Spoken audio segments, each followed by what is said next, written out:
I am Rudramurthy. Welcome to Rudra physics classes. आज हम लोग जो है डायमेंशन का सेकंड लेक्चर है, जिसमें नीट और आईआईटी लेवल के कुछ क्वेश्चन को मैं डिस्कस करूंगा। उसके कुछ टेक्निक्स को बताऊंगा कि क्वेश्चन को कैसे कम समय में सॉल्व किया जाता है। तो आप कभी ध्यान दिए होंगे कि आपको एग्जाम में इस टाइप के क्वेश्चन बहुत ज़्यादा मिलेंगे। देखिए, find the dimension of the following physical quantities, square root L C C R R upon L mu not epsilon not. इस टाइप के क्वेश्चन आपको पूछे जाते हैं। अगर इन क्वेश्चंस को अगर आप अपने तरीके से सॉल्व करोगे तो काफ़ी लंबा टाइम लगेगा ट्रेडिशनल तरीके से। तो इन क्वेश्चंस को सॉल्व करने का मैं आपको एक तरीका बताऊंगा जिससे आप बहुत ही ईजिली सॉल्व कर सकते हैं। तो सबसे पहले हम लोग क्वेश्चन 1 पे चलते हैं। चलिए, find the dimension of the root L C. इसका डायमेंशन क्या होगा? तो मेथड नंबर 1 क्या है? देखिए, फर्स्ट मेथड क्या है? हमारा सिस्टमेटिक तरीका है। जैसे एल क्या है? What is the L? L is the coefficient of self inductance.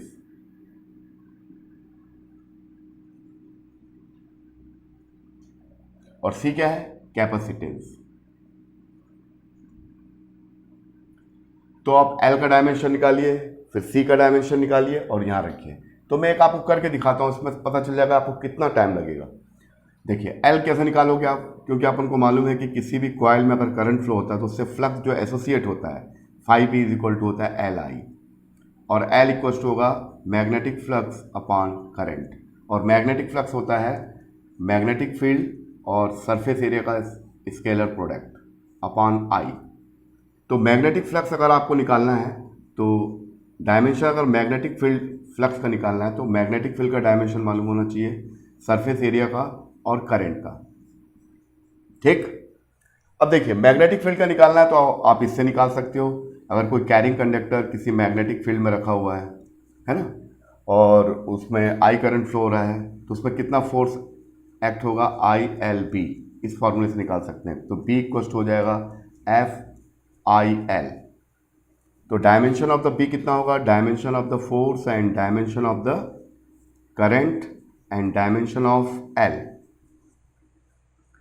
Dimension of force का मतलब एम एल टी माइनस 2, और करंट को लिखते हैं फंडामेंटल यूनिट्स में ए, लेंथ का होगा एल। तो एल एल कैंसिल हो जाएगा और बी की वैल्यू आएगी एम, एल एब्सेंट हो गया है, टी माइनस 2 ए पावर माइनस 1। तो ये बी का डायमेंशन निकल गया। इसको अगर आप यहाँ रखोगे तो मैग्नेटिक फ्लक्स का निकल जाएगा, मैग्नेटिक फ्लक्स। तो यहाँ रख दीजिए सीधा। तो एल क्या आएगा?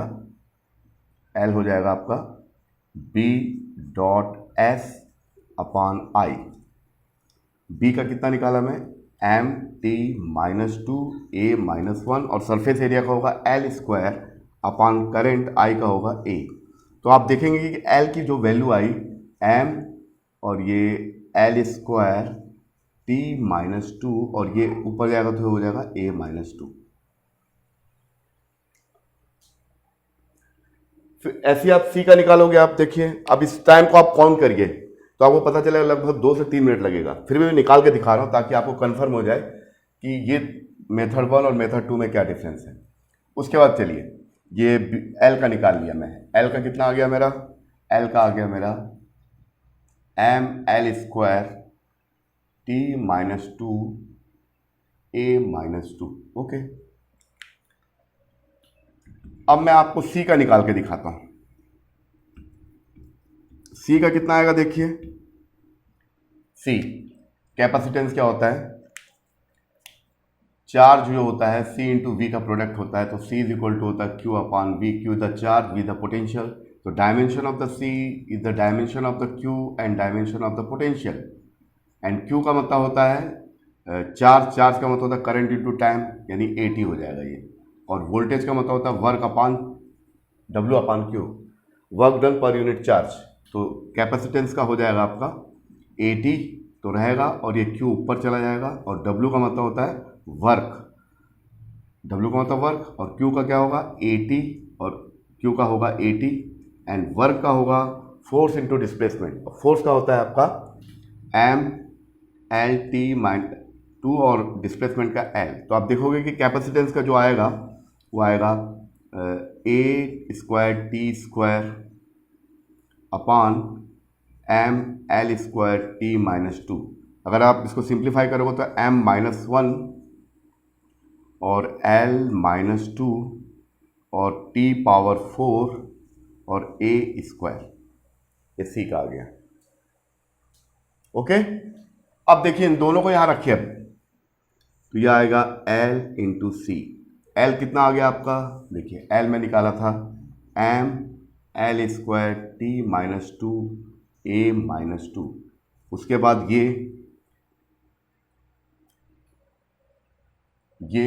कितना होगा, देखिए ये कितना होगा, देखिए ये हो जाएगा आपका m minus 1 L minus 2 T power 4 और a स्क्वायर।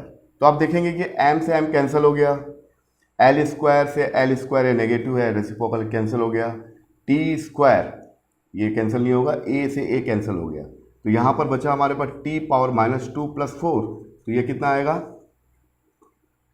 टी स्क्वायर और ये कितना आ गया टी।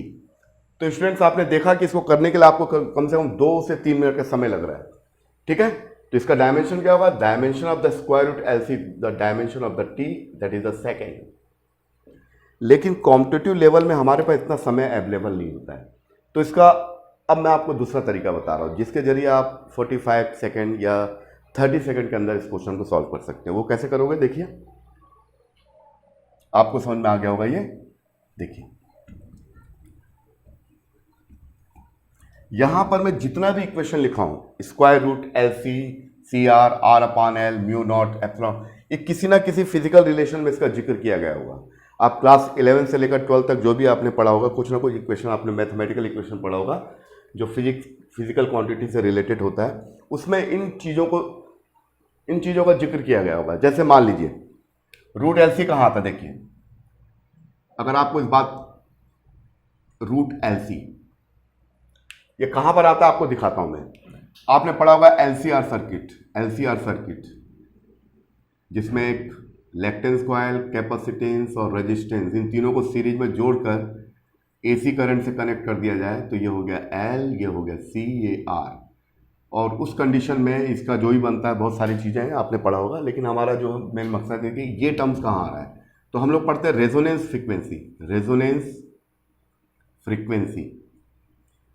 फ्रीक्वेंसी का मतलब होता है जब इस कॉइल का रेजिस्टेंस एक्सएल और कैपेसिटेंस का रेजिस्टेंस एक्सी दोनों सेम हो जाता है, तब रेजोनेंस होता है, यानी मैक्सिमम करंट फ्लो होता है। तो एक्सएल का मतलब होता है omega L equal to 1 upon omega C. तो इसको मल्टीप्लाई करेंगे omega L into omega C equal to 1, तो omega square L C equal to 1, तो omega square equal to 1 upon L C और omega equal to 1 upon root L C. तो ये हमको मिल गया, यानी इस इक्वेशन में रूट एल सी आया हुआ है। तो इसके थ्रू मैं निकाल सकता हूं, देखिए कैसे निकालोगे। Root L C equal to 1 upon omega, तो dimension of the root L C equal to dimension of the 1 upon omega, और 1 अपान ओमेगा का मतलब होता है 1, ओमेगा का मतलब 2 पाई अपान टी, तो ये आपका हो गया टी अपान 2 पाई, और 2 पाई तो मैथमेटिकल कांस्टेंट है, इसका कोई यूज नहीं है, तो यहां पर सिंपली लिखेंगे टी। तो आपने दो तरीके से मैं आपको बताया कि एक तो ट्रेडिशनल तरीका जिसके जरिए आप एल की वैल्यू निकालोगे, फिर सी का डायमेंशन निकालोगे, उसको रखोगे, फिर उसका स्क्वायर रूट निकालोगे, तब आपका टी आ जाएगा। तो लेकिन अगर आपको इक्वेशन का नॉलेज है तो आप इजीली 30 सेकंड या 40 सेकंड के अंदर इसको सॉल्व कर सकते हैं। तो ये इस क्वेश्चन को सॉल्व करने का एक दूसरा तरीका है। चलिए इन सबको निकाल के दिखाता हूँ। सी आर कैसे आता है, इन सबको इसी तरीके से निकाल के दिखाता हूँ। सी आर, तो इस टाइप के क्वेश्चन अक्सर एग्जाम में पूछे जाते हैं, हमारे पास समय अवेलेबल नहीं रहता है, तो इनको करने का वो तरीका मैं आपको समझा रहा हूँ। चलिए सी आर कहाँ आता है। ये एक कैपेसिटर है और एक रजिस्टेंस है, इसको किसी मैंने बैटरी के साथ कनेक्ट किया, प्लस माइनस ये ई, और विथ की भी लगा देते हैं क्योंकि हमको चार्जिंग भी करना है और डिस्चार्जिंग करना, ऑन भी करना ऑफ भी करना है। तो ये सी हो गया, ये आर। तो जब बैटरी को ऑन करते हैं तो इसमें जो करंट फ्लो होता है, तो करंट का जो ग्रोथ होता है, growth of the current and decay of the current, ये इसी क्वेश्चन के अनुसार वेरी करता है। I equal to I naught 1 minus E power minus T upon C R, या फिर I equal to I naught, exponent तो रहेगा ही, यानी ये जो भी इंक्रीज या डिक्रीज हो रहा है according to the exponential function, exponential function के अकॉर्डिंगली करंट का ग्रोथ हो रहा है तो डीके हो रहा है। तो हम ये इक्वेशन हम जानते हैं। तो अब हम क्या करेंगे, सी और आर का डायमेंशन निकालने की जरूरत नहीं, जिसमें काफ़ी समय वेस्ट होगा। आप सीधा किसी भी क्वेश्चन को पकड़ लीजिए, I equal to I naught, कुछ भी पकड़ लीजिए आप, E minus T upon C R, ठीक है। तो ये जो यहाँ पर सी आर का जिक्र है तो इसी को अपन ध्यान देंगे, तो E power minus T upon C R, है ना। और इसके पहले वाले लेक्चर मैंने बताया कि अगर कोई भी फिजिकल क्वांटिटी किसी मैथमेटिकल फंक्शन के अंदर लिखा हुआ है तो उसका कोई डायमेंशन नहीं होता है। तो उसका कोई डायमेंशन नहीं होता मतलब ये T upon C R is no dimension. जब इसका कोई डायमेंशन नहीं होगा तो आप इजली इसको सॉल्व कर लेंगे। तो T upon C R equal to no dimension M naught L naught T naught, that means 1। तो सी आर इक्वल टू कितना हो जाएगा, C R equal to T, तो then dimension of C R equal to dimension of time, इसी को exam में देगा second. तो देखिए कितना इजी तरीके से बहुत ही कम समय में आप इसका डायमेंशन आपने निकाल लिया। तो dimension of the C R, अगर आप अपने तरीके से लगाओगे, सी का डायमेंशन लिखोगे, आर का लिखोगे, दोनों को मल्टीप्लाई करोगे, तब आपका टी आएगा, जिसमें काफ़ी समय आपका वेस्ट हो जाएगा। तो ये अगला क्वेश्चन अगला देखते हैं, इस टाइप का क्वेश्चन कहाँ आता है। आर एल का डायमेंशन आपको निकालना है, या एग्जाम में आएगा एल अपान आर भी आ सकता है, उल्टा भी दे देगा इन दोनों का। अगर आपने आर अपान एल निकाल लिया तो उसका रिवर्स कर दोगे तो एल अपान आर आएगा।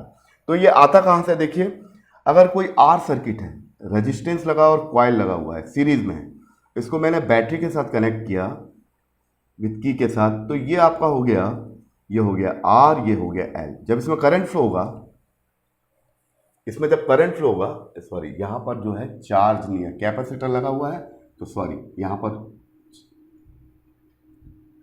ये होगा क्यू क्यू नॉट, खैर उससे कोई फर्क नहीं पड़ता है डायमेंशन में। ये इसमें चार्ज हो, क्योंकि कैपेसिटर में जो है चार्ज स्टोर होता है, यहाँ करंट होगा, तो ये आपका हो गया क्यू नॉट और ये आपका हो गया क्यू, ओके। उससे डायमेंशन में कोई फर्क नहीं आएगा। यह है आर एल सर्किट।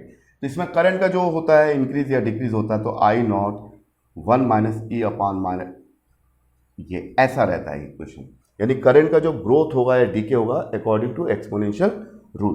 तो ये I equals to I naught e power minus R upon L into T, growth and decay of the current. तो आपको समझ में आएगी इसकी जरूरत है हमको, तो ये e power minus R upon L into T, क्योंकि मैथमेटिकल फंक्शन के ऊपर कोई फिजिकल क्वांटिटी उसका कोई डायमेंशन नहीं होगा, तो R upon L into T equals to no dimension मतलब 1, तो R upon L equals to होगा 1, टी नीचे जाएगा तो 1 अपान टी, तो dimension of the R upon L is 1 upon T, that means 1 upon capital T, T inverse, second inverse. इसी को अगर आपको एग्जाम में पूछा गया है एल अपान आर, तो इसको रिवर्स करिए, एल अपान आर, तो ये होगा टी और ये होगा सेकेंड। तो स्टूडेंट्स आप देख रहे हैं कितना इजी तरीके से आप इस टाइप के डायमेंशन को निकाल सकते हैं। चलिए और कुछ चीज़ों को बताता हूँ, फिर नेक्स्ट क्वेश्चन की ओर ये इस पर बात करते हैं। देखिए यहाँ पर जो इस टाइप के क्वेश्चन आ चुके हैं उन्हीं को डिस्कस कर रहा हूँ मैं, जो किसी न किसी एग्जाम में आ चुके हैं। देखिए यहाँ पर म्यू नॉट एप्सिलॉन नॉट, या तो ऐसा देगा या तो इसका स्क्वायर रूट में दे देगा, इसका निकालो, कुछ भी देगा, लेकिन आपको ध्यान रखना है कि ये किसी न किसी इक्वेशन में आता होगा दोनों। तो पहले है क्या है, पहले जान लो। म्यू नॉट है permeability of the free space, free space यानी ऐसा मीडियम जहाँ पर कोई ऐसा मतलब मीडियम जहाँ पर किसी टाइप का कोई मीडियम नहीं, फ्री स्पेस है, permittivity of the free space. और एप्सिलॉन नॉट जो होता है परमिटिविटी ऑफ फ्री स्पेस। देखिए इस टाइप के क्वेश्चन को भी आपको सॉल्व करना है तो वही तरीका अपनाना पड़ेगा जो अभी आपको बता रहा हूं। इस टाइप के क्वेश्चन को सॉल्व करने का तरीका क्या है कि हमको देखना पड़ेगा ये कहां पर इस टाइप के किसी इक्वेशन में म्यू नॉट एप्सिलॉन नॉट आया है क्या। तो यस आया है। जैसा आपने पढ़ा होगा इलेक्ट्रोमैग्नेटिक वेव्स, तो आपको नॉलेज होगा मैक्सवेल ने कॉन्सेप्ट दिया था कि जब इलेक्ट्रोमैग्नेटिक वेव्स वैक्यूम में या एयर में ट्रेवल करता है तो उस समय उसकी जो स्पीड होती है, speed of electromagnetic wave in A vacuum और एयर, यह जो होता है आपका 1/√μ0 होता है। इसको अगर आप सॉल्व करोगे तो ये वैल्यू आएगी 3 × 10⁸ और ये जो वैल्यू होती है स्पीड ऑफ द लाइट, तो इसको लिख सकते हैं c = 3 × 10⁸, यानी μ0 की वैल्यू ε0 की वैल्यू रखोगे, फिर उसको स्क्वायर रूट निकालोगे, उसको 1 से डिवाइड करोगे तो this value equal of the speed of the light. जिससे ये साबित होता है कि लाइट का मतलब होता है इलेक्ट्रोमैग्नेटिक वेव और इलेक्ट्रोमैग्नेटिक वेव का मतलब होता है लाइट, दोनों में कोई डिफरेंस नहीं है। ये मैक्सवेल ने स्टैब्लिश करके दिखाया था with the help of this equation. तो ये जो हो गया आपका c = 1/μ0 आ गया स्टूडेंट्स। अब हमको यही चाहिए, इसको इधर लेके जाओ तो √μ0 और ये हो गया 1/c। इसका डायमेंशन चाहिए, मतलब इसका डायमेंशन चाहिए, तो 1/डायमेंशन ऑफ द c का मतलब speed of the light, speed का मतलब होता है LT-1। फर्स्ट लेक्चर में मैंने आपको सब बताया था कैसे लिखते हैं। उसके बाद अब इसको हमको करना है स्क्वायर रूट में चाहिए, तो ये उसको ऊपर जाएगा तो -1T1, लेकिन ये आ गया, इसका निकल गया, लेकिन हमको ये चाहिए, स्क्वायर रूट नहीं चाहिए, तो स्क्वायर कर दीजिए। तो स्क्वायर करेंगे तो μ0 आ जाएगा L-T का होल स्क्वायर, ये हो गया L-2T²। देखिए कितना इजी तरीके से आप सॉल्व कर लिए। अब इस पर आते हैं, देखिए ये √L/c, √L/c। ओके चलिए,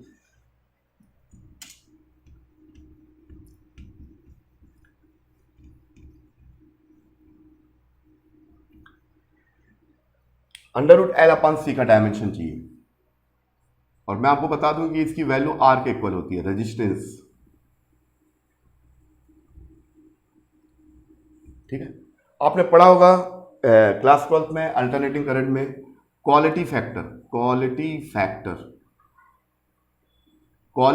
को निकालने का तरीका होता है कि जो वोल्टेज मैग्निफिकेशन होता है, वोल्टेज मैग्निफिकेशन होता है कि इलेक्ट्रेंस कॉइल में कितना वोल्टेज है और आपने कितना वोल्टेज सप्लाई किया, दोनों का रेशियो होता है, क्योंकि सेम क्वांटिटी तो इसका नो डायमेंशन, इसका कोई डायमेंशन नहीं होगा। यहाँ भी वही वोल्टेज है, नीचे भी वोल्टेज है, तो दो उसका डायमेंशन नहीं होगा, इट हैज़ नो डायमेंशन। तो क्वालिटी फैक्टर का कोई डायमेंशन ही नहीं होगा।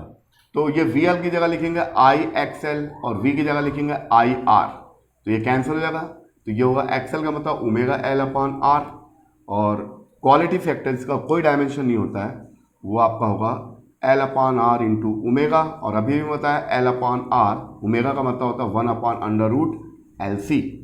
तो क्वालिटी फैक्टर जिसका कोई डायमेंशन नहीं है, तो ये 1/R को यहीं रखते हैं, और ये L⁻1 और यहाँ पर L⁻½ ऊपर जाएगा तो क्या होगा, √L आ जाएगा, ये LC।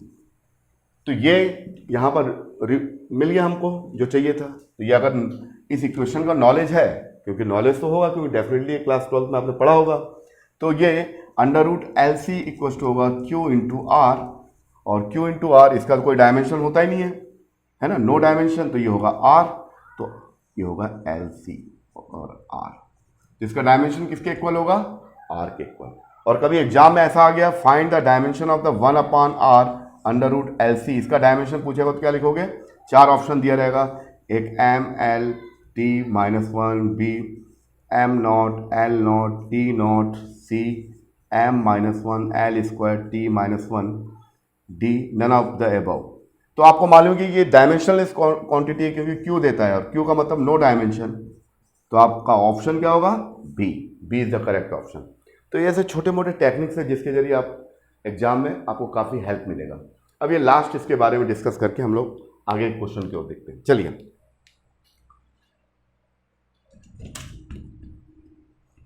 अब हम ये इस टाइप का जो इक्वेशन है ये कहाँ आता है, इसको आपको बताता हूँ मैं।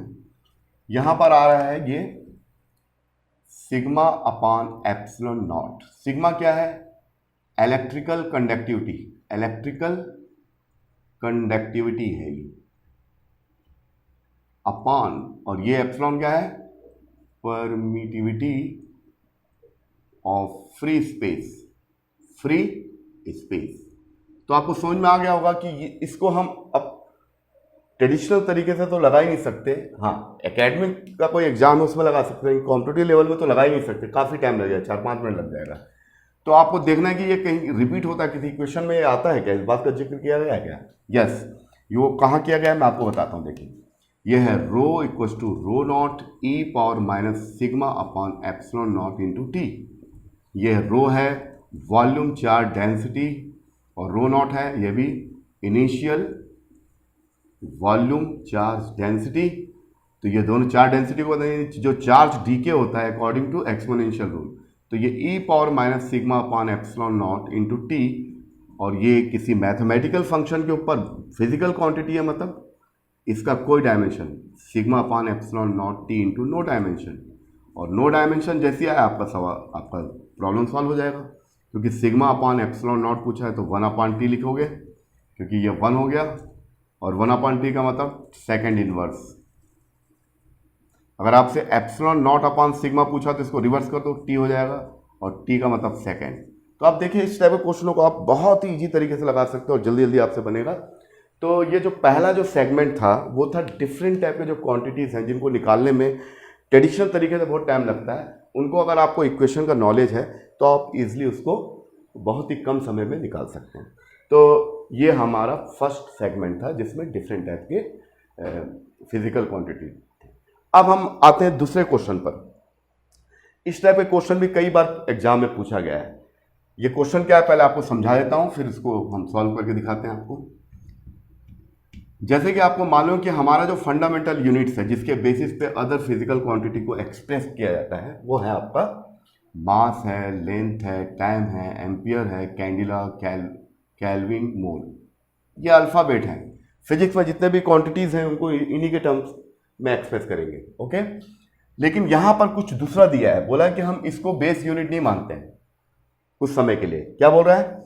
If the velocity of the light C, light की speed and Planck constant h और gravitational constant g, these are the fundamental unit. क्या बोल रहा है? Are taken as the fundamental quantity. इसको फंडामेंटल क्वांटिटी सपोज कर रहे हैं। तो आपसे पूछा find the dimension of the length. तो लेंथ का डायमेंशन आपको CHG के टर्म्स में निकालना है। क्या होगा आपको 4 ऑप्शन में से बताना है, ठीक है। यानी लेंथ किस पर डिपेंड कर रहा है? C पर, H, ये 3 चीजों पर डिपेंड कर रहा है। तो इसका पहला तरीका आपको बता रहा हूं, मेथड फर्स्ट अप्रोच। पहला तरीका क्या, देखिए पहला तरीका वही है जो हमारा जो डायमेंशनल एनालिसिस का जो तरीका है वो वही है कि जो L is depend on C, मान लीजिए X, C पावर X पर डिपेंड करता है, फिर L H पर डिपेंड कर रहा है तो Y, और L Z पर डिपेंड कर रहा है तो G पावर Z, ओके। अब इन तीनों को कंबाइन करके लिखते हैं तो इसका मतलब क्या हुआ कि L is directly proportional to the C power X, H power Y, G power Z। अब प्रोपोर्शनलिटी कांस्टेंट को यूज करने के लिए, मतलब इस प्रोपोर्शन को हटाने के लिए प्रोपोर्शनलिटी कांस्टेंट के से मल्टीप्लाई कर देते हैं, CX HY G power Z। Equation 1 हो गया। अब आपको करना क्या है? आपको कुछ नहीं करना है, C, H और G का डायमेंशन निकाल के यहाँ रख देना है और लेफ्ट हैंड और राइट हैंड साइड के जो MLT के जो एक्सपोनेंट है उसको कंपेयर करना है, तो आपका आंसर आ जाएगा। चलिए इसको मैं थोड़ा MLT फॉर्म में लिखता हूँ। M एब्सेंट है, L है, T एब्सेंट है, ऐसा लिख दिया। चलिए K को तो लिखेंगे नहीं क्योंकि इसका डायमेंशन होता ही नहीं है। C का मतलब स्पीड ऑफ द लाइट, ये होगा LT-1 और पावर X। चलिए H, प्लैंक कांस्टेंट का कैसे निकालते हैं? अगर आपको नहीं आता तो यहाँ रफ में निकाल सकते हो। कैसे निकालोगे? Planck constant E equals to H nu होता है, तो H equals to E upon nu frequency है, फ्रीक्वेंसी का मतलब होता है 1 अपॉन T, और ये होगा ET। तो dimension of H, dimension of E, energy and dimension of the time. तो एनर्जी का होता है mL2T-2 और T, तो mL2T-1। तो यहाँ आप लिख सकते हो mL2T-1 पावर y। तो ये आपका निकल गया ये। अब G का निकालना है तो G का भी आप निकाल सकते हो। कैसे निकालोगे? ऐसे रफ में निकालिए। G का कैसे निकालोगे? F equals to capital G के m1 m2 upon r square. तो ये हो गया g equals to F into R square और ये m मास m1 m2, तो डायमेंशन ऑफ द g मतलब dimension of the force and dimension of the R square upon m1 m2। Force का होगा m mass into acceleration, mass का m acceleration का lt minus 2 and r square of the distance l square upon m, ये m cancel हो गया तो g कितना आ गया आपका, ये हो गया m ऊपर जाएगा तो m minus 1 l power 3 t minus 2। तो ये सभी चीज़ें निकल गई हैं, तो इसको लिख देता हूँ मैं यहाँ पर। तो ये आपका हो गया g का कितना आ गया m minus 1 l power 3 t minus 2 और ये पावर z। अब आपको करना क्या है, अब आपको करने के लिए, क्योंकि एक इक्वेशन है तो इसका मतलब आइडेंटिटी है, तो आइडेंटिटी में क्या कर सकते हो आप, यहाँ पर एम एल टी के जो एक्सपोनेंट है, जो पावर्स हैं, उसको राइट हैंड साइड के एम एल टी के एक्सपोनेंट या पावर से कंपेयर कर सकते हो, इक्वेट करके लिख सकते हो। तो चलिए पहले इसको थोड़ा सेट कर लेते हैं, सिंप्लीफाई कर लेते हैं। ये एल पावर एक्स हुआ, टी पावर माइनस एक्स हुआ, वाई को मल्टीप्लाई करेंगे पावर को, M power Y, L power 2y and T power minus Y. Okay, फिर ये जेड को मल्टीप्लाई करते हैं, M power minus Z, L power 3z और t पावर माइनस 2z। अब हम लोग फिर लिखेंगे, पहले m को लिखते हैं m y और माइनस z, फिर t लिखते हैं mlt फॉर्म में लिखते हैं l है x और यहाँ पर प्लस 2y पावर 8 होते जाएगा और कहीं पर l है यस प्लस 3z है। उसके बाद t कितना है, यहाँ पर माइनस x और यहाँ पर t माइनस वाई और माइनस 2z और यहाँ पर राइट लेफ्ट हैंड साइड में m not l not t not. अब दोनों साइड्स में एम एल टी के एक्सपोनेंट को इक्वेट करिए, तो इक्वेट करेंगे तो m पावर 0, यहाँ पर m power y minus Z. तो पहला इक्वेशन क्या आ जाएगा स्टूडेंट, देखिए पहला आ जाएगा, ये बेस सेम है तो पावर को इक्वेट करेंगे y minus Z equals to 0, that means y equals to Z. फिर आप लेंथ से कंपेयर करो, लेंथ यहाँ पर दिया है लेफ्ट हैंड साइड में, इसका पावर l पावर 1 है और यहाँ पर है x plus 2y plus 3z। तो अगर आप इसको करोगे तो x plus 2y plus 3z equals to 1। यहाँ पर हमको एक इंपॉर्टेंट चीज़ ये मिल गया कि y की जगह z की जगह y रिप्लेस कर सकता हूँ, तो आप कर दीजिए, मैं z की जगह y रिप्लेस करता हूँ। तो x plus 2y plus z की जगह y करूँगा तो होगा 3y इक्वल्स टू 1। तो ये हो गया x plus 5y equals to 1। तो ये हमको एक दूसरा इक्वेशन मिल गया।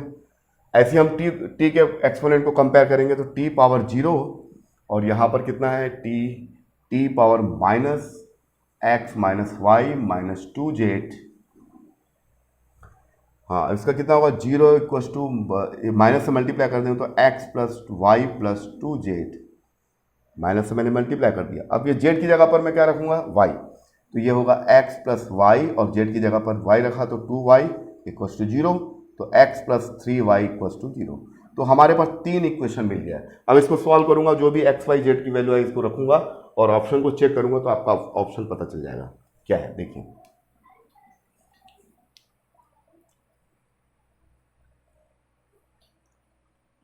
चलिए, तो यहां लिख देता हूं मैं। तो पहला इक्वेशन क्या है, मुझे मिला y equals to Z. Second equation क्या मिला, x plus 5y equals to 1 और उसके बाद x plus 3y equals to 0। हाँ यस, इतना मिला मुझे। अब इसको सॉल्व करके मैं लिख दूंगा। तो ये आपका इक्वेशन क्या था, हमारा इक्वेशन बेसिक इक्वेशन जिस पर रखना था वो ये था l equals to k c power x h power y g power z। Okay, इसको सॉल्व करते हैं। चलिए, तो देखिए कैसे सॉल्व करेंगे। x plus 5y equals to 1 और x plus 3y equals to 0। इसको माइनस करिए, माइनस माइनस माइनस, तो ये कैंसिल हो जाएगा, प्लस माइनस, ये होगा 2y और ये हो जाएगा 1 माइनस 0 1। तो देन y इक्वल्स टू कितना हो गया, हाफ। जब y हाफ हो गया तो z कितना होगा, वो भी हाफ हो जाएगा। तो x और y और z की वैल्यू आ गई हाफ हाफ। अब आपको x की वैल्यू चाहिए, अब यहाँ पर वैल्यू रखिए, x plus 5y equals to 1 और ये हो गया x प्लस 5y की जगह हाफ इक्वल्स टू 1।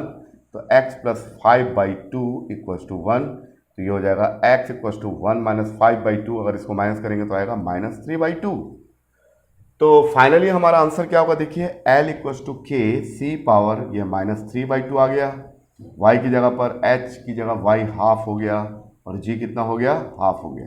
तो अब देखिए ये किसमें k equals to h g, ये पावर हाफ और ये c पावर 3/2। तो फाइनली मैं इसको लिखूंगा, k को लिख भी सकते हो, नहीं भी लिखो चलेगा, कांस्टेंट है।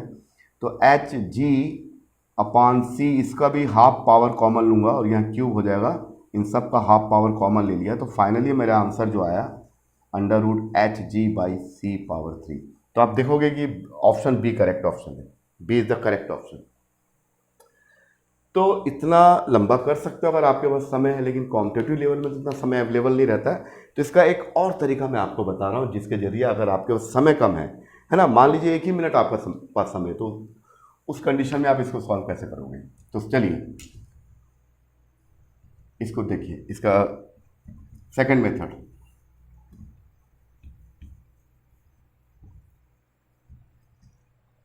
सेकंड मेथड देखिए, अप्रोच सेकंड। इसी क्वेश्चन को हम कम समय में कैसे लगाएंगे। तो सबसे पहले आपको बोला है कि भैया जो लेंथ होता है वो speed of light, Planck constant जी, इसका डायमेंशन आप बस लिख लीजिए, डायमेंशन लिख लीजिए LT-1। प्लैंक कांस्टेंट का कितना होता है, अभी मैं निकाल के होता है mL2T-1, है ना, ठीक है। और जी का आपका होता है mL3T-2, -1 आएगा यहाँ पर। बस ये अगर आपको नॉलेज है तो ये तो आप निकाल लोगे, आपको उतना लंबा करने की जरूरत नहीं है। अब हर ऑप्शन को चेक करिए, चेक कर रहे हैं ऑप्शन फर्स्ट। ऑप्शन फर्स्ट को चेक कर रहे हैं, देखिए ऑप्शन फर्स्ट क्या है, CH/G, यानी C का डायमेंशन रखो, H का रखो, G का रखो, तो ये किसके इक्वल आना चाहिए, this will be equal of the length. अगर आ रहा है तो वो ऑप्शन सही होगा। चलिए देख करके देखते हैं। तो C का कितना है LT-1, H का कितना आ गया mL2T-1 और G का कितना है m-1L⁻3T-2। आप करके देखिए क्या देखो क्या हो रहा है, ये -1, ये तो नहीं कटेगा, मास भी नहीं कटेगा, L3, ये L3 कट जा रहा है, ठीक है, L3 कट जा रहा है, T कट रहा है क्या, ये भी T कट जा रहा है, लेकिन बच रहा क्या है यहाँ पर M, यहाँ तो L चाहिए, मतलब ये ऑप्शन करेक्ट नहीं है। अच्छा सेकंड ऑप्शन को चेक करते हैं, चेक द ऑप्शन सेकंड, यानी फर्स्ट ऑप्शन नहीं होगा, सेकंड ऑप्शन होगा। सेकंड ऑप्शन को चेक करते हैं, ऑप्शन बी, फिर वही HG/C⁻3।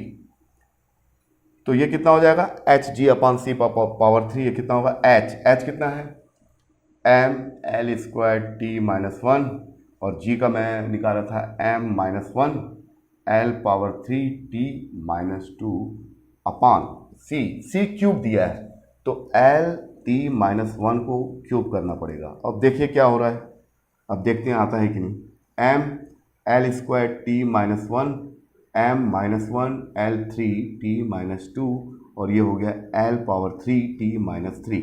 अब देखिए T⁻2 -1 -3 हो गया, ये इससे कैंसिल हो गया।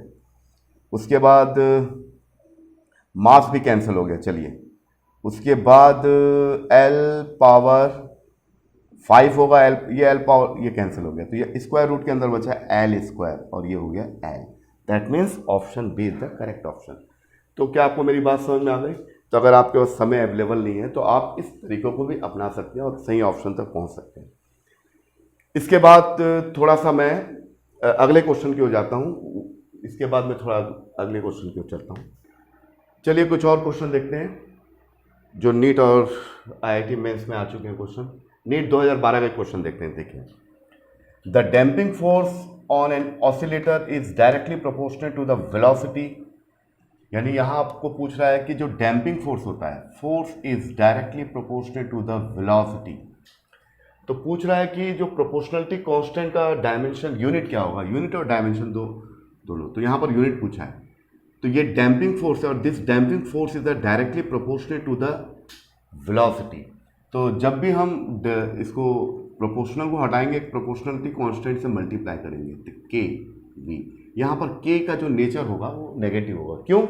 क्योंकि यहाँ पर डैम्पिंग फोर्स जो होता है, डैम्पिंग यानी द डायरेक्शन होता है F and velocity both are opposite, तो यहाँ नेगेटिव साइन लगाएंगे। तो खैर वो तो सेंस के लिए, बाकी यहाँ डायमेंशन से या यूनिट से कोई फर्क नहीं पड़ने वाला। तो हमको इसका डायमेंशन निकालना है, तो we have to find the dimension of the proportionality constant. तो के का डायमेंशन जो होगा वो फोर्स और वेलोसिटी के डिवीजन के इक्वल होगा, यानी dimension of the force and dimension of the velocity.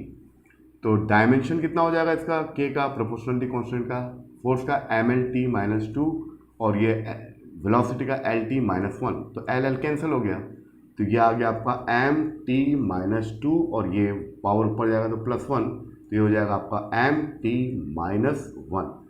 लेकिन हमको यहाँ क्या है, तो यहाँ पर के का m का मतलब होता है kg और यहाँ पर सेकेंड इनवर्स मतलब सेकेंड इनवर्स। तो इसमें जो आपका होगा ये C option is the correct. तो कितना इजी क्वेश्चन आता है, बस आपको थोड़ा सा बेसिक नॉलेज होना चाहिए। चलिए अगले क्वेश्चन की ओर चलते हैं। यह भी आपका IIT मेंस में आ चुका है क्वेश्चन। ये पूछा the dimension of the half epsilon not E square, इसका डायमेंशन क्या होगा। बहुत बढ़िया क्वेश्चन है ये। What is the dimension of the half epsilon not E square. तो अगर स्टूडेंट कभी भी क्वेश्चन को पढ़ो थोड़ा रुक के पढ़ो कि क्या बोल रहा है। क्या हम इसको डायरेक्ट एप्सिलॉन नॉट का निकालें, फिर ई स्क्वायर का ई का निकाल के फिर स्क्वायर करें, फिर डायमेंशन निकालें, तो आपको कितना मिनट लगेगा, 2-3 मिनट चला जाएगा। तो आपको उससे नहीं निकालना है, देखना है कि ये बोलता क्या है। ये एक्चुअली में आपको याद होगा, क्लास 12 में आपने पढ़ा होगा कि किसी भी कैपेसिटर को जब हम चार्ज करते हैं तो उसके अंदर जो एनर्जी स्टोर होती है, energy store in a capacitor, energy store in a capacitor होता है हाफ CV² होता है। आपको याद आ रहा होगा, क्लास 12 में इलेक्ट्रोस्टैटिक्स में है। तो इसको वॉल्यूम से डिवाइड करोगे, किससे, वॉल्यूम से, तो इसका मतलब होगा energy store in per unit volume. तो ये U/V energy store in per unit volume, तो हाफ C ये V² और अपॉन ये वॉल्यूम है। ये यहाँ पर जो V है पोटेंशियल है और नीचे वॉल्यूम से डिवाइड करोगे, और V का मतलब होता है E × D, ये सब रखोगे तो आपका ये आ जाएगा। देखो क्या क्या रखोगे, C = epsilon not A upon parallel plate capacitor का वैल्यू रखोगे, फिर V की वैल्यू होती है E × D, इन सब को रखो तो आ जाएगा energy store per unit volume half epsilon not E²। तो ये क्लास 12 में ऑलरेडी है। तो ये और इसमें क्या है, ये energy store in a capacitor, here see the capacitance with the potential, और ये क्या है, energy store in a capacitor per unit volume, यानी एनर्जी डेंसिटी है ये। This is the energy density. अगर आपको इतना नॉलेज हो जाए कि एनर्जी डेंसिटी के बारे में बात हो रही है, तो आप क्या लिखोगे, इज द एनर्जी डेंसिटी। और एनर्जी डेंसिटी का मतलब एनर्जी को वॉल्यूम से डिवाइड करना, बस खत्म, आपका क्वेश्चन बन गया।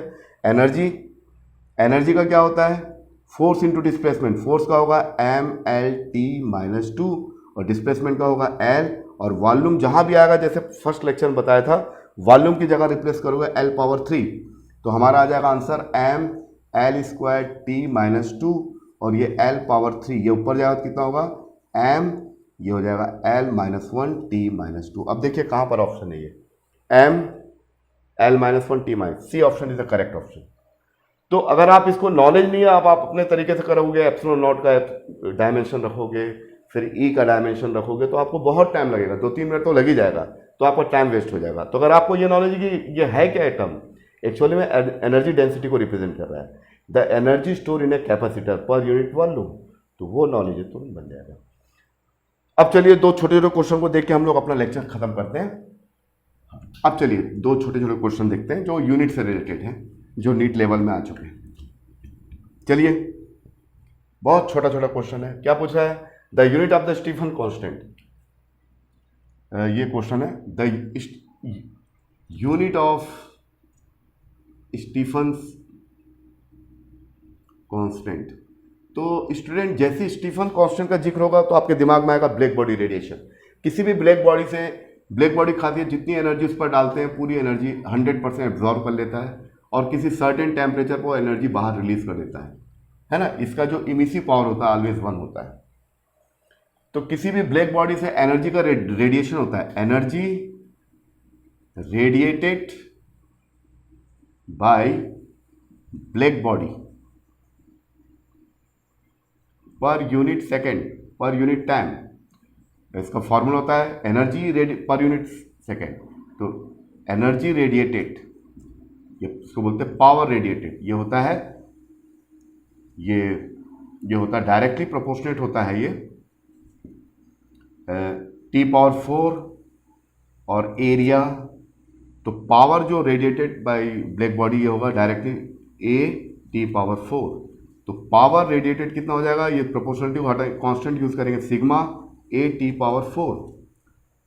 इसमें यहां पर E क्या होगा 1, क्योंकि ब्लैक बॉडी में जितनी एनर्जी को डालोगे पूरी एनर्जी को खा जाएगा और किसी सर्टेन टेम्परेचर को एनर्जी को बाहर रेडिएट कर देता है। इसी ब्लैक, जैसे ब्लैक स्टार बोलते हैं ना, तो ब्लैक उसी टाइप का, तो ब्लैक बॉडी की खाते हैं, तो इसका इमिसिव पावर 1 होगा। तो यहां पर सिग्मा निकालना, सिग्मा का मतलब होता है power upon area temperature power 4। अब देखिए इसको मिलाइए, पावर का यूनिट क्या होता है, यूनिट ऑफ द पावर वाट। ये हो गया area, this is area not A ampere, area. तो ये एरिया हो गया, एरिया का क्या, हाँ एरिया का मीटर स्क्वायर होगा, और ये टी का मतलब केल्विन पावर 4। तो यूनिट होगा वाट मीटर -2 K -4। अब देखिए कौन ऑप्शन करेक्ट है, वाट मीटर स्क्वायर, यहाँ मिट गया होगा कोई ऑप्शन, वाट 4 कट गया, ये फर्स्ट ऑप्शन करेक्ट है, मिट क्या होगा, तो first option is correct option. तो क्लियर हुआ स्टूडेंट। तो कैसे निकालते हैं ब्लैक बॉडी से रिलेटेड स्टीफंस। अब लास्ट क्वेश्चन देखते हैं, थर्मल कंडक्टिविटी। इसके बाद हम लोग का लेक्चर खत्म होगा। देखिए लास्ट क्वेश्चन देखते हैं हम लोग।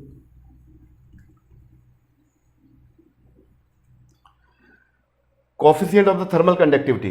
तो थर्मल कंडक्टिविटी का कॉन्सेप्ट क्या है, कोई रॉड है, इसको मैं गर्म कर रहा हूँ, इसकी लेंथ मान लीजिए L है, इसके एक फेस का टेम्परेचर θ1 है, θ2 है। जब गर्म करने से हीट जो फ्लो होगा Q, जो हीट फ्लो होता है वो बहुत सारी बातों पर डिपेंड करता है। इसका फॉर्मूला ये होता है T/L, L length of the rod. तो मुझे K का चाहिए, K the coefficient of the thermal conductivity. तो K की वैल्यू क्या होगी, K = Q × L upon area नीचे आ जाएगा θ1 - θ2 × T।